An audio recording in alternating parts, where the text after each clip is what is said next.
freaking dogs.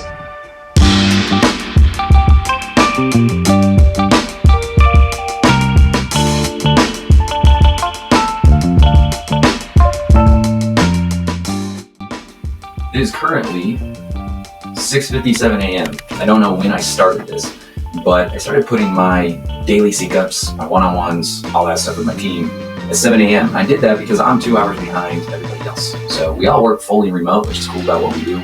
But I am here in Salt Lake. Most of the people I work with are on the East Coast, including our clients. So I tend to have to get up fairly early to get started. So in about 3 minutes from now, I'm going to have a one-on-one with someone on my team.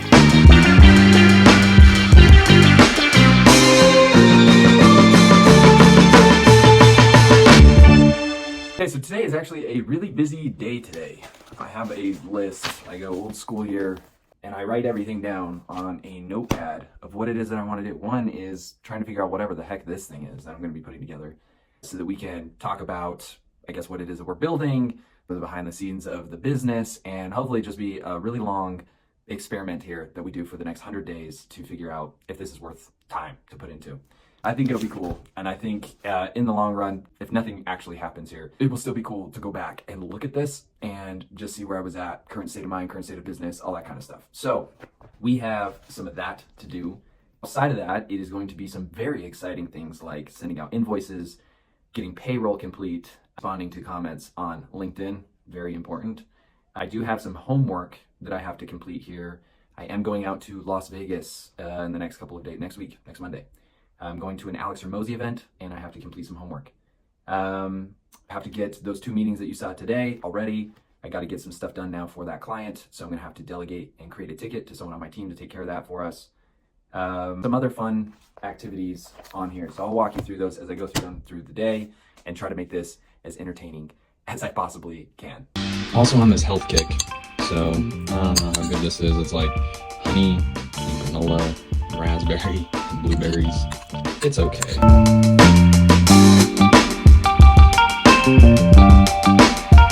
Okay, first task we're going to do is take care of this ticket so we can assign it to the team and they can get working on it early as possible in the day so that we have the chance to hopefully get this done by the end of the day today.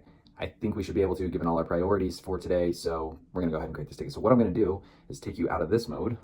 Into this mode here. So I'm going to take you into these a lot because this is going to be the best way to show my screen versus trying to hold the camera and be all shaky and stuff like that. So here's where we're at. All right, so we created this ticket, and this is now going to get assigned out to one of our teammates that is going to handle this for us.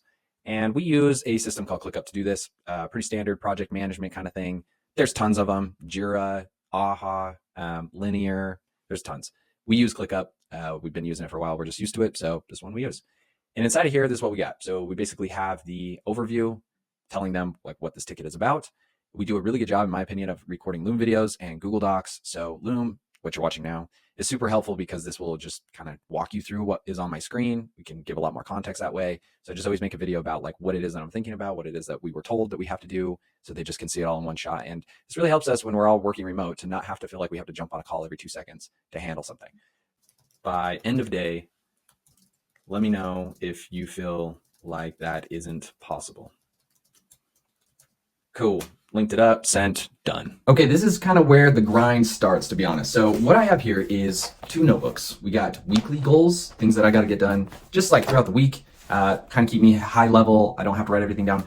For the purpose of this day and today, so you know what I'm doing, I wrote everything down that I got to get done on this sheet. Again, a little bit high level. It's not going to be every nook and cranny of everything I got to do. But today is honestly just some admin type of stuff that has to happen at the beginning of each month because it's payroll, it's invoices. So it's like making sure all that's good. All of our data is clean inside of our own Salesforce. People are paid up, all their time is entered, and just kind of wrapping things up for the month to make sure everything looks good. We are starting some new contracts in May 1st. We have some new terms that we got people to agree to. So we also just need to button that kind of stuff up. So just really going to dive into that at this point.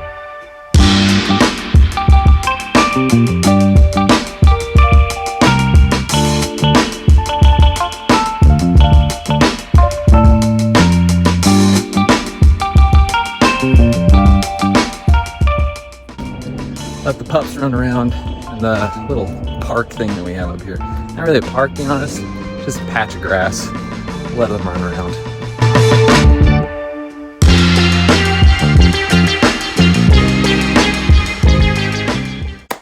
Okay, so nice break, back in the office upstairs, and just gonna kind of get back into the rest of my day. So I think I mentioned it a little bit earlier today, but I am going out to Vegas next week to go see Alex Ramosi. You guys want to hear something completely insane? Yes? Okay, you're gonna have to hear it anyways. I was able to take home more in a year than the CEOs of McDonald's, IKEA, Ford, Motorola, and Yahoo combined as a kid in his 20s for over half a decade. Doing a scaling workshop. It's just gonna be me. It was something I wanted to do to try to kind of push us to our next milestone, learn what they do with their businesses and their portfolios. But one big thing he always talks about, I think I already have my answer before going to this, is that he talks about just basically brute force until you get to $100,000 a month. We're not at that stage yet. So a lot of what he talks about is just like volume, repetition, and just pushing and kind of like brute force making your business exist. So when I say brute force, it's literally like do 100 reach outs a day, do $100 at least in paid ads every single day. Do an hour of content every single day. So there's like all these things and that's what's pushing this initiative here, is just trying to make more and more content so that you have more attention, more eyeballs about what it is that we do, that yes, we exist as a business, and that we can try to help more people. So it's kind of the push behind this whole thing. These 100 days that I'm going to be testing with this experiment. I think I have some like exciting things going on in my life to where I won't just be stuck in this office here in Utah. We'll be doing the Vegas, and then New York is going to be a large portion of this whole thing. We're going to be spending May 16th to basically the end of July, beginning of August out there. So I think we'll have some more interesting backgrounds, more interesting things going on.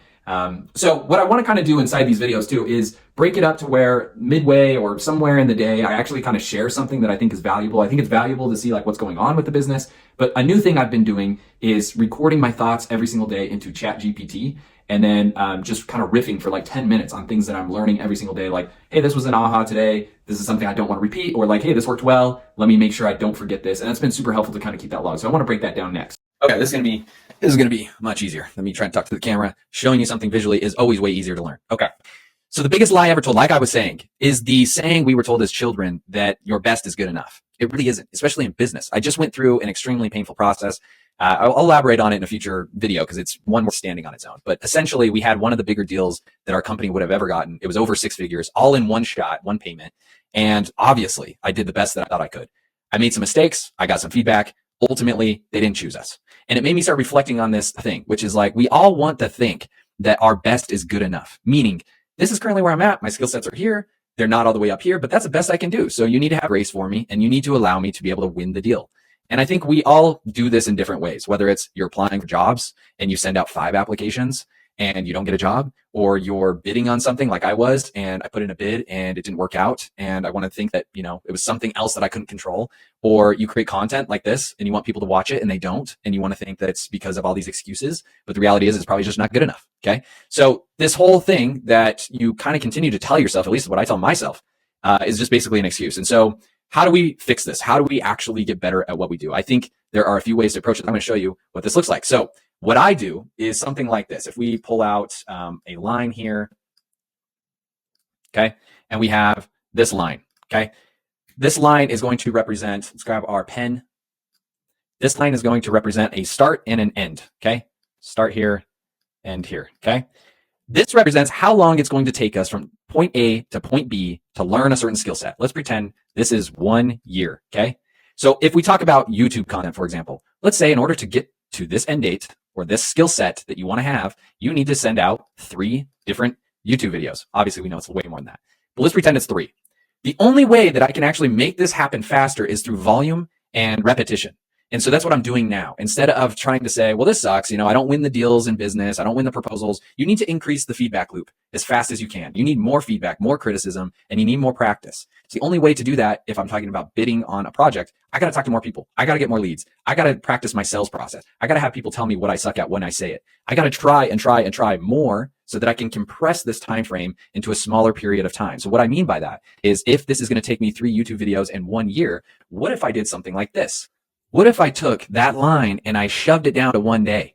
This would increase the amount of feedback I'm going to get in 1 day for what I was expecting to get in 1 year. That may not always be possible depending on what we're talking about. But in this example where let's say we were going to do 3 videos a year, what if we did 3 a day? What kind of criticism would we get? How much more feedback would we get? How much quicker could we move towards this end if we were to compress the amount of volume we're doing in between here into a shorter time horizon?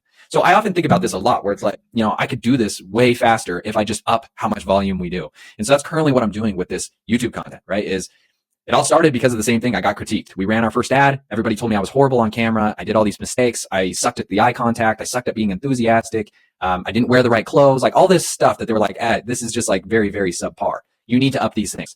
Well, there's only two things that really happen in that situation. I can make excuses and say all the reasons as to why that does not matter, and that's why people shouldn't care. Or I can take that, accept it, and then just do a ton of volume in between to try to get to the skill set faster, which is what I'm doing. That's why I'm doing this entire experiment with this 100 days, because this is going to take a lot of effort, a lot of editing, a lot of practice. I'll have to be on camera way more. I'm going to have it in different formats. So this whole thing that I'm doing is so that I can get better at this, so that I can be better on camera, better in my sales processes, better at producing content to hopefully drive people towards our brand and who we are. So all of this is to improve, to progress. So I don't really care what the feedback is. I don't really care about the criticism. And you kind of just have to get to a point where you like embrace the cringe a little bit, right? Like I know and feel awkward doing this today because I don't do this. And so you feel like you're living this lie. You feel like I am not a content creator. I don't do YouTube. And so you've told yourself that over and over and over again. And so you do something like this up top, right? You take this approach, which is like, oh, well, maybe if I ease into it, I spread this out a very long time so I don't feel so awkward and I don't put so much pressure on me. That is one way to do it. It is just going to take you way longer to get to the end result, to where you need to actually start to be. And again, back to a business where I've realized this matters the most is the fact that when I am trying to continue to build this brand and continue to make sure my employees are getting paid and I'm getting paid and we're all growing together and stabilized, I don't really have this option. It's not something I can actually just do and spread out across a year. I potentially do that and we don't have a business, right? I'm always in this situation, which is like, how do I do this as fast as possible? So really speed comes down to one of the most biggest factors here of what we have care about.